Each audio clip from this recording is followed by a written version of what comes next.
ଖ୍ରୀଷ୍ଟର ପ୍ରିୟ ଭାଇ ଭଉଣୀମାନେ, ଆପଣମାନଙ୍କୁ ପ୍ରତ୍ୟେକଙ୍କୁ ମୋର ଆନ୍ତରିକ ନମସ୍କାର। ଆପଣ ବର୍ତ୍ତମାନ ସ୍କ୍ରିନ୍ରେ ଯାହାଙ୍କୁ ଦେଖୁଛନ୍ତି ତାଙ୍କ ନାମ ହେଉଛି ଲିଲ୍ ନାସ୍ ଏକ୍ସ।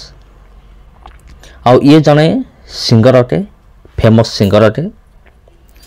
ଆଉ ଆଜି ମୁଁ ଏହା ବିଷୟରେ ଭିଡ଼ିଓ ତିଆରି କରିବାର ମୁଖ୍ୟ ଉଦ୍ଦେଶ୍ୟ ହେଉଛି ଏଇ ଯେଉଁ ବ୍ୟକ୍ତିକୁ ଆପଣ ଦେଖୁଛନ୍ତି ଲିଲ୍ ନାସ୍ ଏକ୍ସ, ଥମ୍ବନେଲ୍ରେ ମଧ୍ୟ ଆପଣ ନିଶ୍ଚିତ ଭାବରେ ଦେଖିଥିବେ। ତେବେ ଇଏ ଏମିତି ଏକ ବ୍ୟକ୍ତି, କେବଳ ଇଏ ନୁହେଁ, ଏହିଭଳି ଅନେକ ସେଲିବ୍ରିଟିମାନେ ଅଛନ୍ତି ଯେଉଁମାନେ କି ବାଇବଲକୁ ସେମାନେ ଓଲଟା କରନ୍ତି, ପ୍ରଭୁ ଯୀଶୁଖ୍ରୀଷ୍ଟଙ୍କ ବିଷୟକୁ ସେମାନେ ଓଲଟା କରନ୍ତି। ସେ କ୍ରସ୍ ହେଉ, ସେ ଯାହା ବି ହେଉ। ଆଉ ଇଏ ହେଉଛି ଶୈତାନର ପୂଜକ ବା 666ର ପୂଜକ ବୋଲି ଆମେମାନେ କହିପାରିବା। ତାଙ୍କୁ ପୂଜା କରୁଥିବା ବା 666 ନମ୍ବରକୁ ସମ୍ମାନ ଦେଉଥିବା ଇଏ ଜଣେ ସିଙ୍ଗର। ତେବେ ଖ୍ରୀଷ୍ଟର ପ୍ରିୟ ଭାଇ ଭଉଣୀମାନେ, ଏଇ ଯେଉଁ ସ୍କ୍ରିନ୍ରେ ଆପଣ ଦେଖୁଛନ୍ତି ଲିଲ୍ ନାସ୍ ଏକ୍ସ ଗୋଟେ ଜୋତା ସେ ଧରିଛି। ଏଇ ଜୋତାକୁ ସେ ତିଆରି କରିବାର ବହୁତ ବିଲିୟନ ଡଲାର ସେ ଖର୍ଚ୍ଚ କରିଦେଇଛି ଏବଂ ଏଇ ଜୋତାକୁ ସ୍ପେଶିଆଲ ସେ ତିଆରି କରିଛି। ଆଉ ଏଠି ଦେଖନ୍ତୁ ଲୁକ ତାର 10 ପର୍ବର 18 ପଦ ମଧ୍ୟ ଲେଖା ଅଛି, ପଦପର୍ବ, ଏବଂ ବାଁ ପଟେ 1/666 ଅଛି, ମାନେ 666। ଅର୍ଥାତ୍ ଇଏ ହେଉଛି 666 ନମ୍ବରର, ଇଏ ହେଉଛି ଉପାସକ। ତେବେ ଇଏ ଯେଉଁ ଜୋତା ଧରିଛି, ଏଇ ଜୋତାର ଭିତରେ ସେ କ'ଣ କରିଛି, ମଣିଷର ରକ୍ତରେ ସେ ତିଆରି କରିଛି। ମାନେ ଏଇ ଜୋତାର ଭିତର ପଟେ ମଣିଷର ରକ୍ତ ଦିଆହେଇଛି। ତେବେ ଏଇ ଜୋତାକୁ ସେ ବିକ୍ରି କରିଛି। এই ଜୋତାକୁ ସେ ତିଆରି କଲା ପରେ ତାକୁ ମଧ୍ୟ ସେ ବିକ୍ରି କରିଛି କେତେ ମିଲିୟନ ଡଲାରରେ ବିକ୍ରି କରିଛି। ତେବେ ପ୍ରିୟ ବନ୍ଧୁଗଣ, ଆମର ଟପିକ୍ ଏଇଆ ନୁହେଁ। ଆମର ଟପିକ୍ ହେଉଛି এই ଯେଉଁ ଲିଲ୍ ନାସ୍ ଏକ୍ସ, ଇଏ ଏକ ଗୀତ ତିଆରି କରିଛି, ମାନେ ପ୍ରଭୁ ଯୀଶୁଖ୍ରୀଷ୍ଟଙ୍କ ଉପରେ। ଆଉ ସେଇ ଗୀତରେ ସେ ଖ୍ରୀଷ୍ଟିଆନିଟିକୁ, ମାନେ ଖ୍ରୀଷ୍ଟ ବିଷୟକୁ ପୁରାପୁରି ଭାବରେ ବଦନାମ କରି ରଖିଦେଇଛି। ତେବେ ଗୀତ ଏହିପରି ଦେଖନ୍ତୁ, ଏଠାରେ କେତେଜଣ ଧଳା ଡ୍ରେସ୍ ପିନ୍ଧିଥିବା କିଛି ଲୋକମାନେ ଅଛନ୍ତି। ଏମାନେ ହେଉଛନ୍ତି ବାସ୍ତବିକରେ ସେଲିବ୍ରିଟିମାନେ। ଏମାନେ କ'ଣ କରୁଛନ୍ତି, ସ୍ୱର୍ଗକୁ ଯାଉଛନ୍ତି। ଆଉ ଲେଖା ଅଛି ଡେଲିଭରସ୍, ମାନେ ଆମକୁ ଉଦ୍ଧାର କର। ଏମାନେ କାହାକୁ କହୁଛନ୍ତି ଆମକୁ ଉଦ୍ଧାର କର? ଏମାନେ 666କୁ ଏମାନେ କହୁଛନ୍ତି ଆମକୁ ତୁମେ ଉଦ୍ଧାର କର। ଏଠି 666 କିଏ? ଲିଲ୍ ନାସ୍ ଏକ୍ସ।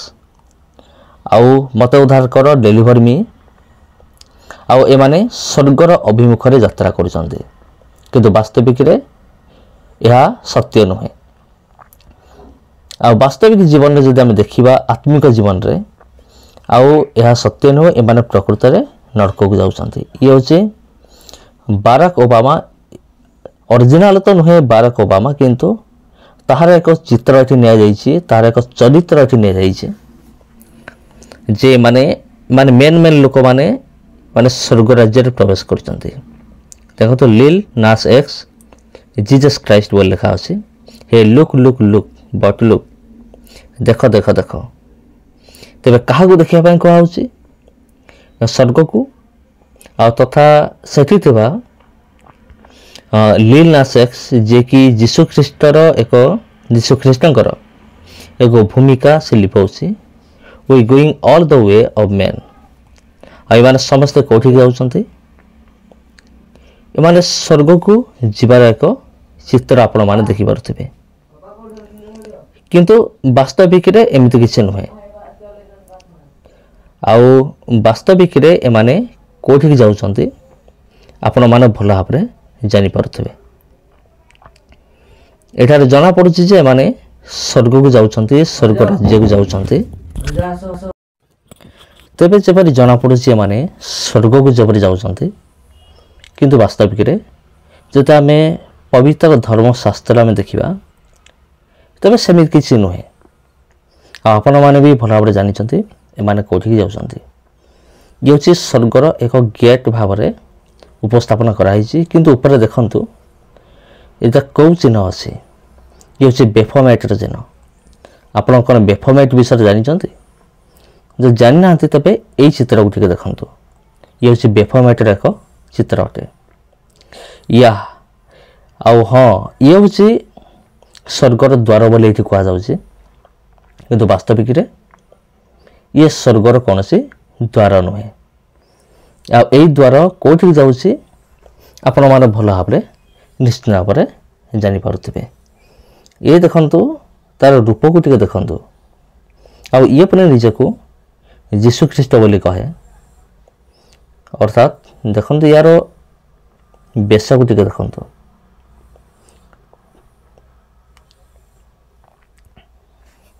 ଆଉ ୟାର ବେକରେ ଲେଖା ହେଇଛି XEX ଲେଖା ହେଇଛି। ତା ଅର୍ଥଟା ଆପଣ ଜାଣିଛନ୍ତି। ଆଉ ୟାର ନଖ ବଡ଼ ବଡ଼ ଅଛି ଏବଂ ହାତରେ ଏକ କ୍ରସ୍ ଗୁଡ଼ା ମଧ୍ୟ ଧରିଛି। ଆଉ ନିଜକୁ ଯୀଶୁଖ୍ରୀଷ୍ଟ ବୋଲି ସେ କହେ। ଦେଖନ୍ତୁ ହାତରେ ବଡ଼ ବଡ଼ ନଖ। ଆଉ ଇଏ ଏଇ ଯେଉଁ ଲିଲ୍ ନାସ୍ ଏକ୍ସ ଏଇଭଳି ଭାବରେ ପ୍ରଭୁ ଯୀଶୁଖ୍ରୀଷ୍ଟଙ୍କର ସମ୍ପୂର୍ଣ୍ଣ ଚରିତ୍ରକୁ ଆଧାର କରି ଏ ଯେଉଁ ଗୀତ ଗୋଟେ ତିଆରି କରିଛି। ଆଉ ଏଠାରେ ମାଇକେଲ ଜ୍ୟାକ୍ସନ୍ ମଧ୍ୟ ଦେଖାଯାଇଛି। ଆଉ ସ୍ୱର୍ଗରେ ଅଛି ବୋଲି ଏଠି ଦେଖାଯାଇଛି। କିନ୍ତୁ ବାସ୍ତବିକରେ ସେମିତି ନୁହେଁ। ଯେପରି ବୋଧକର ମୁଁ ଆପଣଙ୍କୁ କହିଲି, ଏମାନେ ବାଇବଲର ସମସ୍ତ ବିଷୟକୁ ଓଲଟା କରନ୍ତି। କ୍ରସ୍କୁ ମଧ୍ୟ ଓଲଟା କରନ୍ତି, ବାଇବଲର ବାକ୍ୟକୁ ମଧ୍ୟ ଓଲଟା କରନ୍ତି। ଆଉ ଏ ଯେଉଁ ଜୋତା ତିଆରି କରିଥିଲା, ସେଠି ଲୁକ ତାର 10 ପର୍ବର 18 ପଦ ମଧ୍ୟ ଲେଖା ଅଛି। ଆଉ ତାକୁ ଆମେ ଆଲୋଚନା କରିବା ଆଉ ଟିକେ ପରେ। ଆଉ ଏଇ ଯେଉଁ ବେଫୋମାଇଟ୍ର ଚିହ୍ନ ଅଛି ତା ଭିତରକୁ କେଉଁଠି ଦେଇ ଯାଇଛି ଆପଣ ଭଲକି ଲକ୍ଷ୍ୟ କରନ୍ତୁ। ଆଉ ସିଧା ପାତାଳକୁ ଯାଇକି ଏକ ଅଗ୍ନିମୟ ସ୍ଥାନରେ ଯାଇକି ସମାପ୍ତ ହେଇଛି। ଆଉ ଏଠାରେ ଦେଖନ୍ତୁ, ଏଠାରେ ମଧ୍ୟ ବେଫୋମାଇଟ୍ର ଚିହ୍ନ ଆମେ ଦେଖିବାକୁ ପାଉ। ଯଦି ଆପଣ ଭଲକି ଲକ୍ଷ୍ୟ କରିବେ ତେବେ ଆପଣ ଜାଣିପାରିବେ ଇଏ କେଉଁ ପ୍ରକାର ଚିହ୍ନ ବେଫୋମାଇଟ୍, ଯାହାକି ମୁଁ ଆପଣଙ୍କୁ ଟିକେ ପୂର୍ବରୁ ସ୍କ୍ରିନ୍ରେ ଦେଖାଇଲି।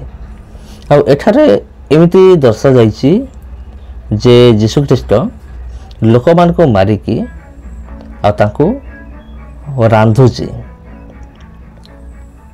ପ୍ରଭୁ ଯୀଶୁଖ୍ରୀଷ୍ଟ ଯେପରି ରାନ୍ଧୁଛନ୍ତି ସେଇଭଳି ଭାବରେ ଇଏ ପ୍ରଦର୍ଶନ କରୁଛି ଯେ କଡ଼େଇରେ ଲୋକମାନଙ୍କର ହାତ ଗୋଡ଼କୁ କାଟିକି ତାକୁ ରାନ୍ଧିବାର ଏକ ଦୃଶ୍ୟ ଅଛି। ମାନେ ଟୋଟାଲି ଭାବରେ ଇଏ ପ୍ରଭୁ ଯୀଶୁଖ୍ରୀଷ୍ଟଙ୍କର ବିଷୟକୁ ସମ୍ପୂର୍ଣ୍ଣ ରୂପେ ବଦନାମ କରିକି ରଖିଦେଇଛି। ଏଠାରେ ବଡ଼ କଡ଼େଇ ଅଛି। ଏଟା ନର୍କର ନିଦର୍ଶନ, ମାନେ ଚାରିଆଡ଼େ ଅନ୍ଧାର, ରେଡ୍ ଲାଇଟ୍ ଅଛି। ଆଉ ଏଠାରେ ମଧ୍ୟ ଆମେ ଦେଖୁ ଯେ ଏଠାରେ ଏକ ଫୁଟବଲ ବାସ୍କେଟବଲ ଖେଳ ହେଇଛି ଶୈତାନ ଆଉ ଯୀଶୁଙ୍କ ମଧ୍ୟରେ। ଆଉ ଏହା ମଧ୍ୟ ତା ପଛପଟେ ଦେଖନ୍ତୁ ଯେଉଁ ଗେଟ୍ ଅଛି ସେଠି ମଧ୍ୟ ବେଫୋମାଇଟ୍ର ମାନେ ଶୈତାନର ଚିହ୍ନକୁ ଆମେ ଦେଖିବାକୁ ପାଉ।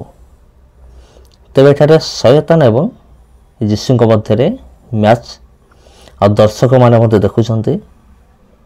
ଆଉ ଏଇ ଯେଉଁ ଜୋତା ପିନ୍ଧିଛି ସେଠି ଲୁକ ତାର 10 ପର୍ବର ତାର 18 ପଦରେ ଲେଖା ଅଛି କ'ଣ? କିନ୍ତୁ ସେ ସେମାନେ କହିଲେ, ବିଜୁଳି ପରି ସ୍ୱର୍ଗରୁ ଶୈତାନକୁ ପଡ଼ିବା ମୁଁ ଦେଖୁଥିଲି। ମାନେ ଶୈତାନ ପଡ଼ୁଥିବାର ଦେଖୁଥିଲେ, ତା ଅର୍ଥ ହେଉଛି ଶୈତାନ ଆଜି ମଧ୍ୟ କାର୍ଯ୍ୟ କରୁଛି। এই ଜୋତାରେ ମଧ୍ୟ ଦେଖନ୍ତୁ ବେଫୋମାଇଟ୍ର ଚିହ୍ନ ଅଛି, ମାନେ ଶୈତାନର ଚିହ୍ନ ଅଛି। ଆଉ ଏଠାରେ ଦର୍ଶକମାନେ ଆନନ୍ଦ ଅନୁଭବ କରୁଛନ୍ତି ଆଉ ସମସ୍ତେ ଏନ୍ଜୟ କରୁଛନ୍ତି। ଆଉ ଏଠାରେ ସେ ଦେଖନ୍ତୁ ଗେଟ୍ରେ କିପରି ଗୋଟେ ଚିହ୍ନ ଅଛି। ଇଏ ହେଉଛି ସେ ବେଫୋମାଇଟ୍ ବା ଶୈତାନର ଚିହ୍ନ ଅଟେ। ଆଉ এই ଗୀତ ତିଆରି କରିଥିଲେ ଇଏ ନିଜେ ହିଁ ତିଆରି କରିକି ନିଜେ ହିଁ ରୋଲ୍ କରିଛି, ଯାହା ନାଁ ହେଉଛି ଲିଲ୍ ନାସ୍ ଏକ୍ସ। ଆଉ ଯେଉଁଟାକି ମୁଁ ଆପଣଙ୍କୁ ବାରବାର କହି ଆସୁଛି, ଲିଲ୍ ନାସ୍ ଏକ୍ସ, ଯେ ଖ୍ରାଇଷ୍ଟ ମାନେ ଜିଜସ୍ ଖ୍ରାଇଷ୍ଟ।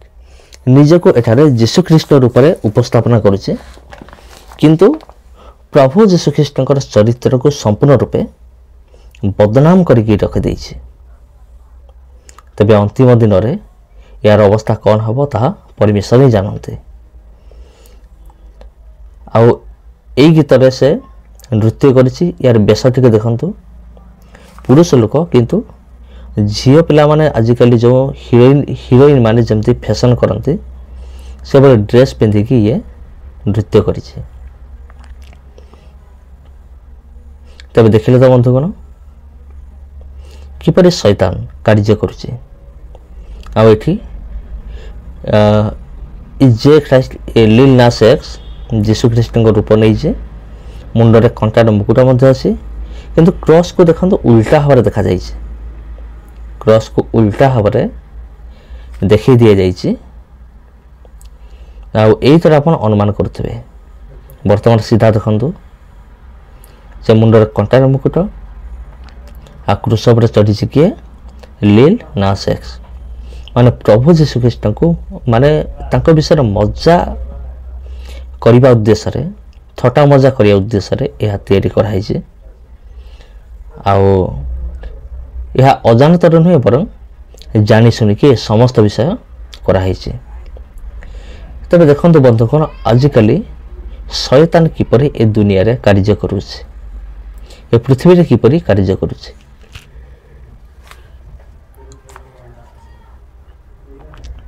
ତେବେ ଆଗକୁ ଆମେ ଦେଖିବା, ଏଠାରେ ଲିଲ୍ ନାସ୍ ଏକ୍ସ ଏଠି କ'ଣ କରୁছে? ମେଣ୍ଢାମାନଙ୍କର ଚମଡ଼ାକୁ ସେ ରୁମକୁ ସେ ଉତାରୁଛି, ଚମଡ଼ାକୁ। ଆଉ ଏଠାରେ ଦେଖନ୍ତୁ, ଏଠାରେ ନୃତ୍ୟ ପରିବେଷଣ କରୁଛି କିଏ? ଲିଲ୍ ନାସ୍ ଏକ୍ସ ଯୀଶୁଖ୍ରୀଷ୍ଟଙ୍କର ରୂପରେ। ଆଉ ୟାର ବେଶକୁ ଟିକେ ଦେଖନ୍ତୁ, ୟାର ଅଲଗା ଅଲଗା ବେଶ। ଏଠାରେ ଦେଖନ୍ତୁ ବ୍ରେକିଂ ନ୍ୟୁଜ୍ ଆସିଛି, ୱି ଆର୍ ସୋ ବ୍ୟାକ୍, ମାନେ ଆମେ ବହୁତ ପଛରେ ରହିଯାଇଛୁ, ଟାଇମ୍ ଆସିଯାଇଛି, ଆମେ କ'ଣ କରିବୁ? ନିଜକୁ ଆଉ ଥରେ ଉପସ୍ଥାପନ କରିବା। ଗ୍ଲୋବାଲ୍ ଫ୍ଲଡ୍ ୱାର୍ଣ୍ଣିଂ, ମାନେ ବନ୍ୟା ହେବାର ଏକ ନ୍ୟୁଜ୍ ଗୋଟେ ଦେଖାଯାଉଛି, ଯେପରି ବନ୍ୟା ଆସୁଛି। ଆଉ ତାକୁ ଜଣେ ମହିଳା ନ୍ୟୁଜ୍ରେ ଦେଖୁଛନ୍ତି। ଆଉ ଦେଖିଲା ମାନେ ସେ ଆଶ୍ଚର୍ଯ୍ୟ ହୋଇଯାଉଛନ୍ତି ଯେ ହଠାତ୍ ଏମିତି କ'ଣ ବିଷୟ ସବୁ ଘଟିବା ପାଇଁ ଯାଉଛି। ମାନେ ଏଇ ଯେଉଁ ଗୀତରେ ଏଇସବୁ ବିଷୟକୁ ଦେଖାଯାଇଛି। ଆଉ ଏଠାରେ ଲିଲ୍ ନାସ୍ ଏକ୍ସ ସେ କ'ଣ କରିଛି? ଏକ ନହଙ୍କର ବେଶ ଧାରଣ କରିଛି, ହାତରେ ବାଡ଼ି ଧରିଛି, ନହଙ୍କର ବେଶ ଧାରଣ କରିଛି। ଆଉ ଧାରଣ କରିକି କ'ଣ କରୁଛି? ସବୁ ଜୀବଜନ୍ତୁମାନଙ୍କୁ ସେ ପଠାଉଛି ଜାହାଜ ମଧ୍ୟକୁ। ଆଉ ଏଇ ଜାହାଜକୁ ଆପଣ ଦେଖୁଛନ୍ତି ଲାଲ ରଙ୍ଗର, ତାହା ମଧ୍ୟ ଶୈତାନର ଚିହ୍ନ ଅଟେ, ବେଫୋମେଟ୍, ଯାହା ମୁଁ ପୂର୍ବରେ ଆପଣଙ୍କୁ ଜଣାଇଲି, ତାହା ମଧ୍ୟ ଚିହ୍ନ ଅଟେ, ଯାହାକୁ ଆପଣ ଦେଖିପାରୁଥିବେ ଭଲ ଭାବରେ। ଆଉ ଏଠାରେ ବନ୍ୟା ଆସିଛି। ବନ୍ୟା ଆସିବା ଫଳରେ ଅନେକ କ୍ଷତି ହେଇଛି। ଆଉ ଲିଲ୍ ନାସ୍ ଏକ୍ସ ଯୀଶୁଖ୍ରୀଷ୍ଟଙ୍କର ଭୂମିକାରେ ଅଭିନୟ କରିଛି। ଆଉ ଏଠାରେ ଯେଉଁ ଡଙ୍ଗା ଅଛି ଦେଖନ୍ତୁ, ଜାହାଜ ଅଛି, ସେଠି ସେଇ ଚିହ୍ନ ଏବେ ବି ରହିଛି, ଯାହାକି ଶୈତାନର ଚିହ୍ନ ଅଟେ। ଆଉ ଇଏ ହେଉଛି ବନ୍ୟା ବଢ଼ିଯାଇଛି, ଆଉ ଅନେକ ଲୋକଙ୍କର କ୍ଷତି ମଧ୍ୟ କରିଛି। ତେବେ ଖ୍ରୀଷ୍ଟରେ ପ୍ରିୟ ଭାଇ ଏବଂ ଭଉଣୀମାନେ, ଏ ଭିଡ଼ିଓ ଦେଖିକି ଆପଣଙ୍କୁ କିପରି ଲାଗିଲା? ଆପଣ କ'ଣ ଅନୁଭବ କରୁଛନ୍ତି? ଆଉ ଭିଡ଼ିଓରେ ଆପଣ କ'ଣ ଜାଣିଲେ, କ'ଣ ଶିଖିଲେ? ମୋତେ କମେଣ୍ଟ ମାଧ୍ୟମରେ ଆପଣ ନିଶ୍ଚିନ୍ତ ଭାବରେ ଜଣାଇବେ। ଆଉ এই ଭିଡ଼ିଓକୁ ବନ୍ଧୁଗଣ ଆପଣ ଅନ୍ୟମାନଙ୍କ ସହିତ ସେୟାର ମଧ୍ୟ କରିବେ, ଯେପରି ଅନ୍ୟମାନେ ମଧ୍ୟ ଏହିଭଳି ଗୁରୁତ୍ୱପୂର୍ଣ୍ଣ ଭିଡ଼ିଓକୁ ଦେଖିବା ନିମନ୍ତେ ସୁଯୋଗ ପ୍ରାପ୍ତ ହେବେ। ସେଥି ନିମନ୍ତେ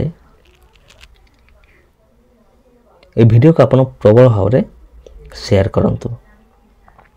ଏହିଭଳି ଭଣ୍ଡ ଶିକ୍ଷକ ଭଣ୍ଡ ଖ୍ରୀଷ୍ଟମାନଙ୍କ ଠାରୁ ଆଉ ଲୋକମାନେ ଯେପରି ବର୍ତ୍ତିବେ, ବଞ୍ଚିବାକୁ ପାରିବେ, ଆଉ ଅନେକ ଯେପରି ନରକରୁ ଉଦ୍ଧାର ପାଇବେ। ସେଥିରେ ମଧ୍ୟ ଆପଣ ନିଶ୍ଚିନ୍ତ ରୂପରେ ପ୍ରାର୍ଥନା କରନ୍ତୁ ଆଉ ଏହି ଭିଡ଼ିଓକୁ ଅନ୍ୟମାନଙ୍କୁ ପଠାନ୍ତୁ। ଅନ୍ୟମାନଙ୍କୁ ମଧ୍ୟ ଏହି ଭିଡ଼ିଓ ଦେଖିବା ନିମନ୍ତେ ସୁଯୋଗ ଦିଅନ୍ତୁ। ତେବେ ଖ୍ରୀଷ୍ଟରେ ପ୍ରିୟ ଭାଇ ଏବଂ ଭଉଣୀମାନେ, ଆପଣମାନଙ୍କୁ ପ୍ରତ୍ୟେକଙ୍କୁ ମୋର ଆନ୍ତରିକ ନମସ୍କାର। ପୁଣି ଦେଖା ହେବ ଆପଣଙ୍କ ସହିତ ଆଉ ଗୋଟେ ଭିଡ଼ିଓରେ ଆଉ ଗୋଟେ ଅଧ୍ୟାୟରେ। ସେ ପର୍ଯ୍ୟନ୍ତ ରହିଲେ ସମସ୍ତଙ୍କୁ ମୋର ଆନ୍ତରିକ ନମସ୍କାର।